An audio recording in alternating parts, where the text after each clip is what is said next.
this is your War Dispatch, day 4 of the Iran-US war. And tonight the message from Washington is unmistakable. This could get bigger. The United States has begun evacuating diplomats across the Middle East. Some embassies are shut. Americans are being told to leave multiple countries immediately. At the same time, US and Israeli strikes inside Iran are continuing. And President Trump is now openly suggesting this conflict may not end quickly. Meanwhile, behind the scenes, Gulf nations like the UAE and Qatar are quietly lobbying for an off-ramp because the longer this war lasts, the higher the risks of regional chaos and a global energy shock. So let's break down what day 4 really tells us.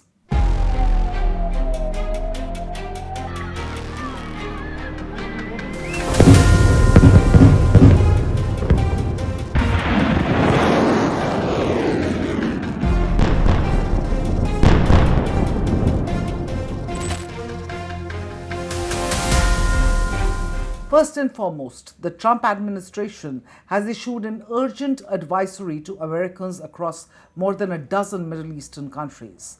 Leave now. Now, the State Department's Assistant Secretary for Consular Affairs posted a very blunt message.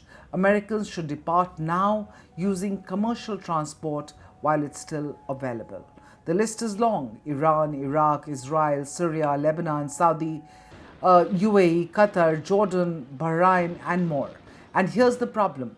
Flights are being cancelled, airports are shutting, airspace is crowded with military activity. On top of that, the US has begun evacuating personnel from diplomatic missions in Kuwait, Qatar, Iraq, and more. Now, this isn't routine caution. This is what governments do when they expect escalation.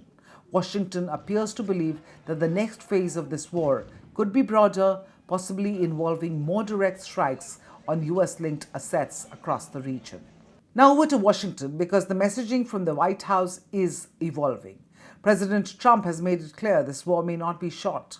In a CNN interview, he said US forces are quote-unquote knocking the crap out of Iran, but warned that the big wave may still be ahead. Now that suggests what we've seen so far may only be the sort of an opening phase, but here's where it gets really interesting. On Tuesday, Trump said boots on the ground may not be necessary even as tensions escalate across the Middle East and the US trades direct attacks with Iran. In an interview with News Nation journalist Kelly Mayer, Trump said retaliation is coming, specifically for the drone attack on the US embassy in Riyadh, but he ruled out boots on the ground. As of now, 6 US troops have been killed in action so far, and Trump has promised consequences. But this is a far cry from what he said just a few days ago to the New York Post, that he does not rule out ground forces outright. Remember, this conflict comes after months of stalled negotiations between Washington and Tehran. Diplomacy failed, deterrence followed. Inside Iran, the picture is more complex than many expected. Yes, the killing of Supreme Leader Khamenei and other top officials has shaken the regime. Some Iranians took to the streets celebrating. But the reality is that Iranian state is not a single man.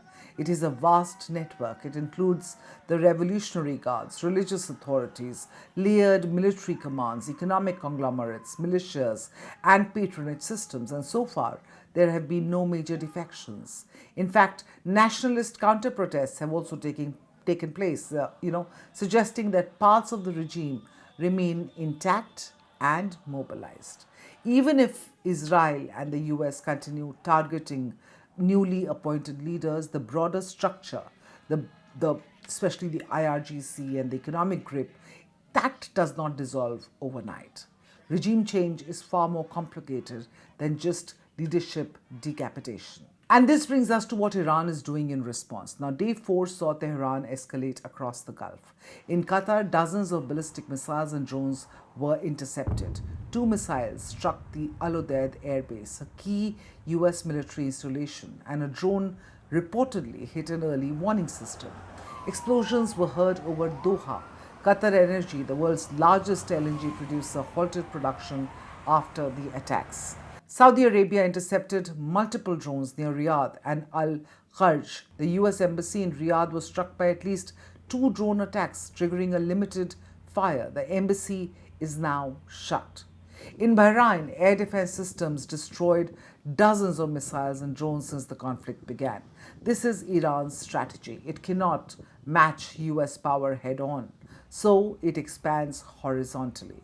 It activates pressure points across the Gulf. It targets energy hubs. It forces regional governments to choose sides. Here's what T4 tells us. The United States is preparing for escalation. Number one. Number two, the White House is signaling this may not be a short war. 3. Iran's regime remains structurally intact, at least for now. And 4. The Gulf region is increasingly becoming a battlefield and is not going to end quickly.